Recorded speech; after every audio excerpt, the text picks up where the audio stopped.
ba ay may katanungan sa PhilHealth? Nandito na ang programang Alagang PhilHealth. Magbibigay linaw sa inyong mga tanong kasama ang PhilHealth Regional Office Number 5. Mapapakinggan alas 10 ng umaga sa DZGB. Damang-dama ang benepisyo ng PhilHealth sa Alagang PhilHealth. Ngayon, nandito na ang inyong mga anchorman. Good morning, Tabi. Makinig at dibdibang usapan tayo ngayon. Sinasabi ko sa inyo, dibdibang usapan to walang halong biro to. 'Di ba, Miss Gigi Naron? Yes po, ang topic natin ay napaka-importante na kailangan ng dibdibang usapan kasi dapat aware tayo lahat dito. Yan. Pag sinabi mga dibdib, talagang ang daming nagkaka-interest dyan. Dibdibang usapan. Sandali. At, may nagpasadali mo na ano. Ma'am Gigi? Yes po. Yun. Yung Oktubre pala, yan yung parang awareness month para sa breast cancer. Tama po ba?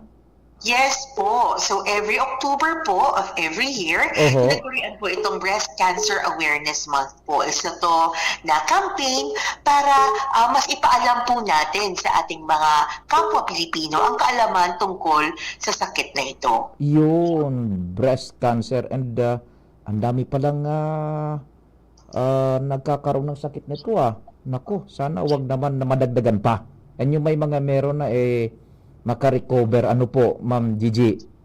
Yes po, Sir Pio. Actually, talagang malaki po talaga ang mga nagkakasakit ng breast cancer. According to data po, ang breast cancer ay isa sa mga karaniwang cancer para sa mga kababaihan na umaabot po sa 2.3 million kada taon sa buong mundo ang nagkakaroon ng sakit na ito. So, 2.3 million all over the world po.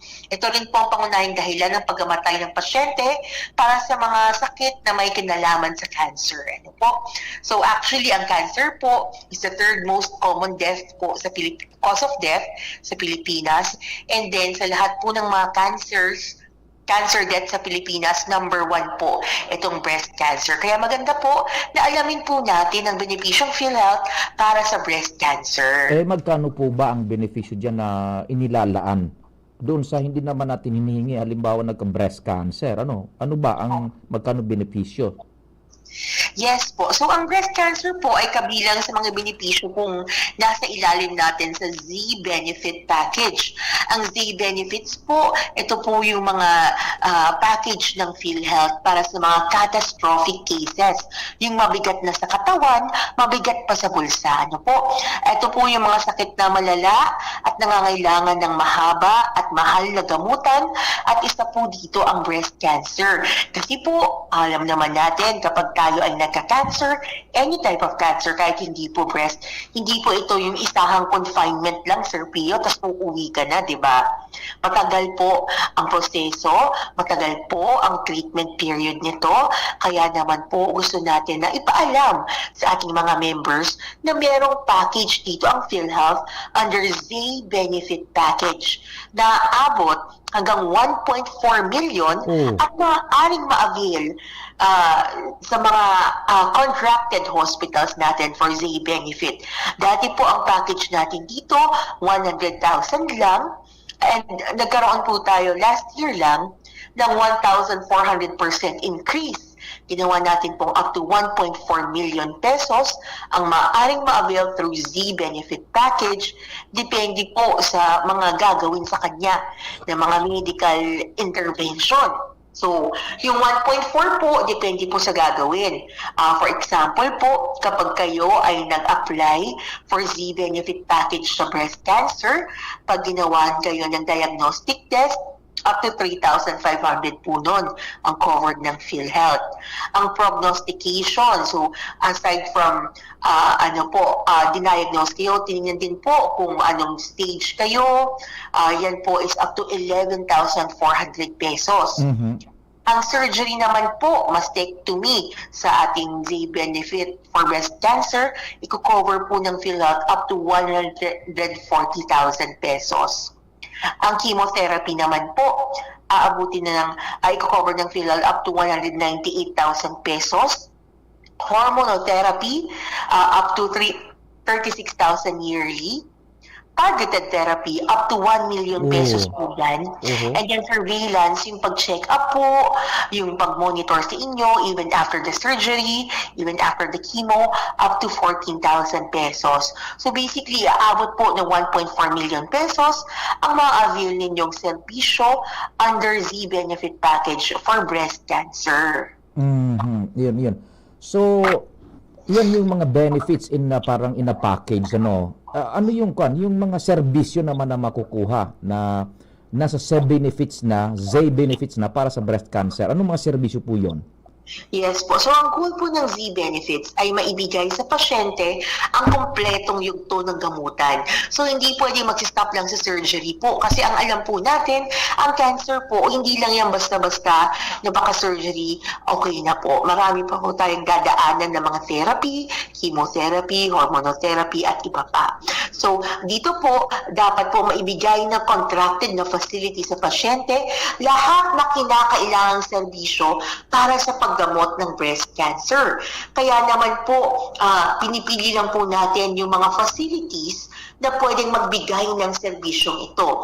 Gusto natin, i-contract natin for Z-Benefit Package for breast cancer, kaya ibigay yung kompletong serbisyo.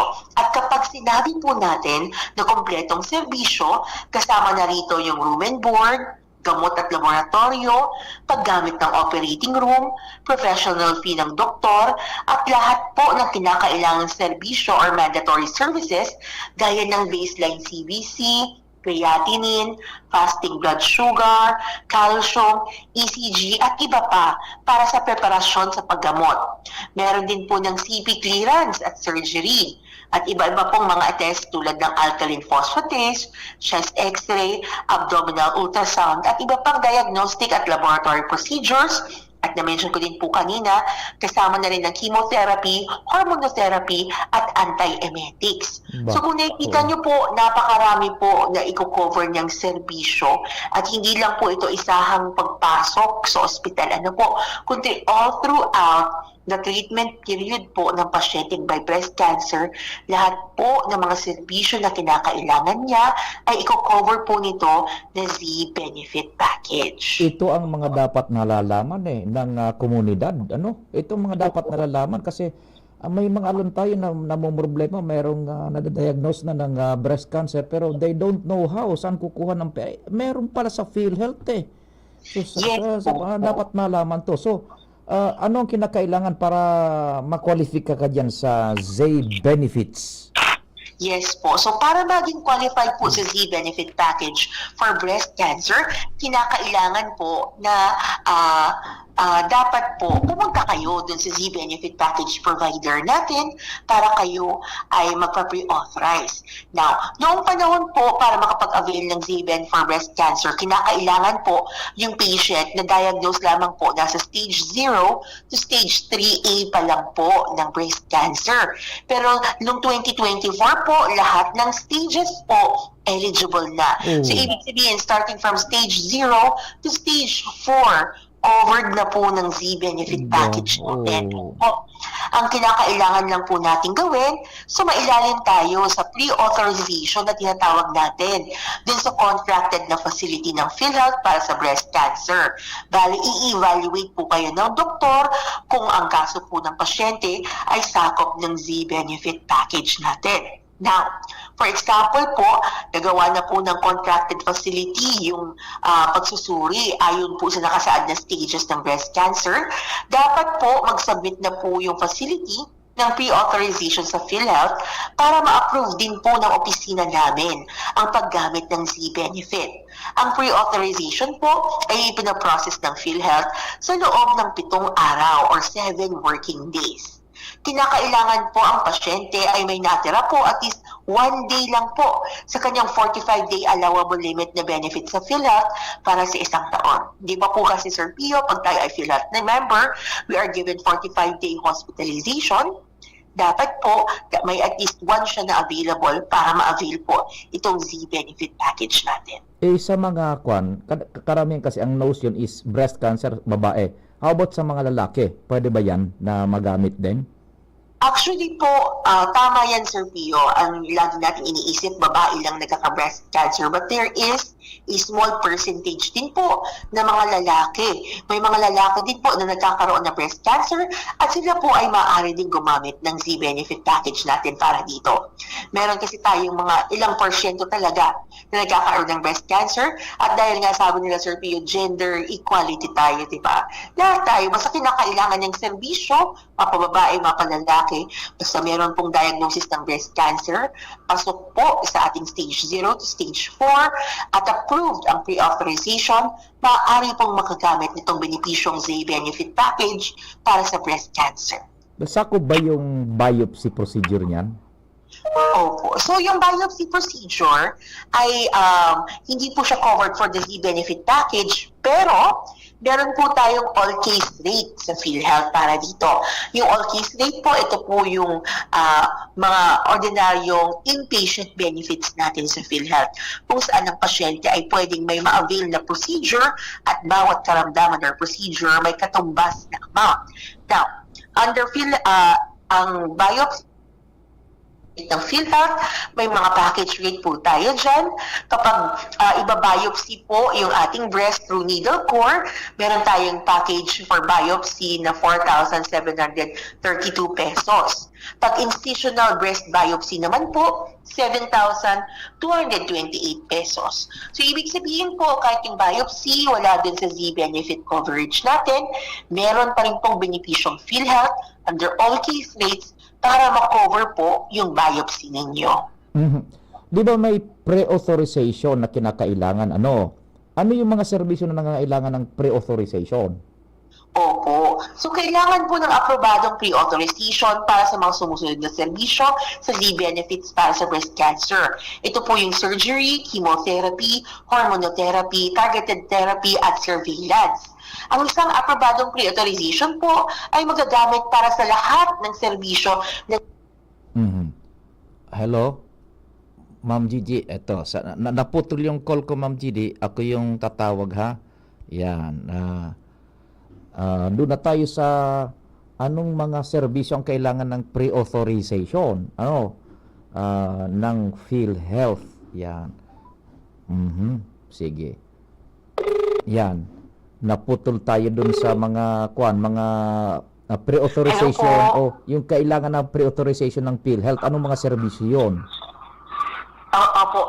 So, ang sabi ko nga po is kailangan po ng pre-authorization. Pero, kahit 5 po yung kailangan na pre-authorization na procedures natin, isang aprobadong pre-authorization lang po magagamit na po sa mga serbisyo, lahat ng serbisyo ng Z-benefit. Ano po? Maaari po? Sige, go ahead. Yes po. Go ahead. Yes po. Go ahead, Ma'am Gigi. Ang mga pasyenteng may breast cancer na naoperahan po sa ibang ospital ay maaaring ipagpatuloy ang gamutan sa isang contracted healthcare facility at ma-enroll sa Z-benefit package para sa breast cancer. Ito po ay may siguro makakatanggap siya ng serbisyong tulad ng chemotherapy, targeted therapy, and hormonotherapy surveillance. So, ibig sabihin po, for example, nabigyan kayo ng free authorization sa isang health facility na ating contracted ng PhilHealth, pero may iba pong procedure na pwedeng gawin sa ibang hospital, mako-cover pa rin po yun. Yan.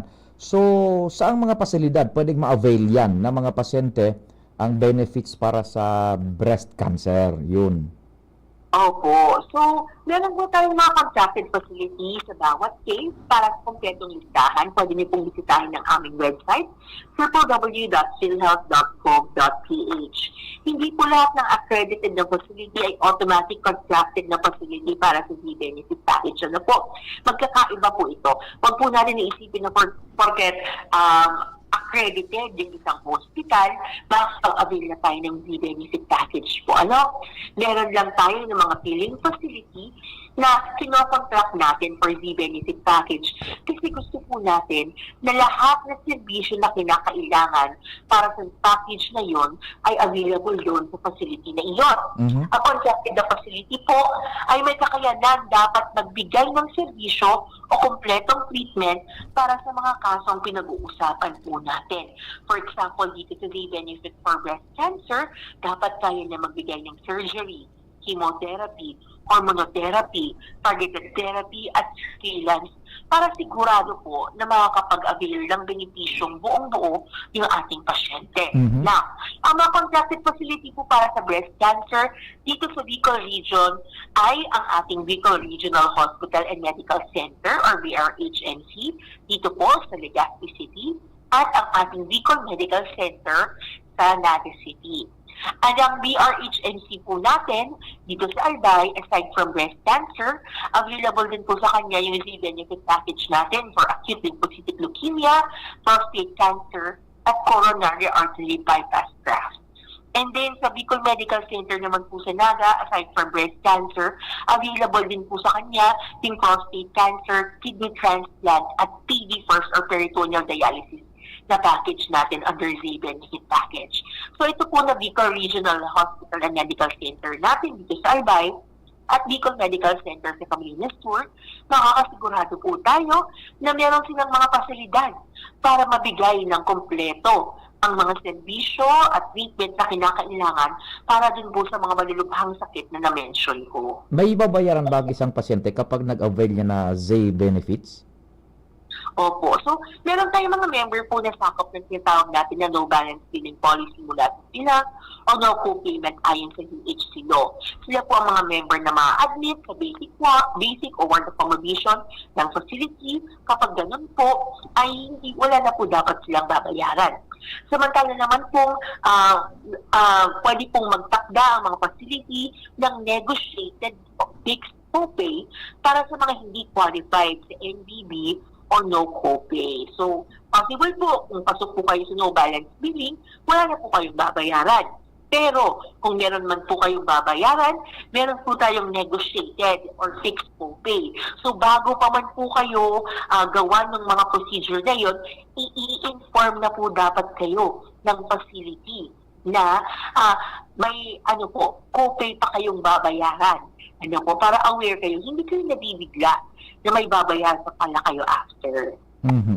Now here comes yung yakap, di ba? Nababalita nga to sa national news, pero una mo nang chinika dito sa atin sa programa several weeks ago. Nga nababalita pa lang sa Manila yung mga yakap-yakap na yan, di ba? Paano yung yakap? Ano yung makakatulong ba yung yakap ng PhilHealth sa early detection at paggamot ng breast cancer? Opo. So basically, di ba po, Sir Pio, ang yakap natin is ang primary care benefit package ng PhilHealth. Pag sinabing primary care, pangunahing pangangalaga. Ibig sabihin, bago pa man tayo magkasakit or bago lumala ang ating sakit, ay pangangalagaan na tayo ng PhilHealth. Kaya naman po, ang PhilHealth ay nagkaroon ng mga pakete under PhilHealth Yakap para maagapan itong breast cancer. Huwag na nating paabutin doon sa kailangan pa kayong mag-benefit or huwag naman natin hingiin, kailangan maabot doon sa death. Dahil nga po, leading cause of death itong breast cancer. Kaya kung pwede pong maagapan, gagawin natin at makakatulong po dyan ang PhilHealth Yakap. Ano ang meron sa PhilHealth Yakap? Under PhilHealth Yakap po, malulunasan natin ng breast cancer sa tulong ng early detection. So, ibig sabihin kung kayo po ay high risk for breast cancer. Siyempre, sino ba ang high risk sa mga breast cancer? Diyan yung mga kababaihan. Lalaki meron din, pero mas madalas po kababaihan ng high risk. Yung mga kababaihan na umabot ng 45 years old and above, kasi habang tumatanda po tayo, mas higher risk tayo for breast cancer.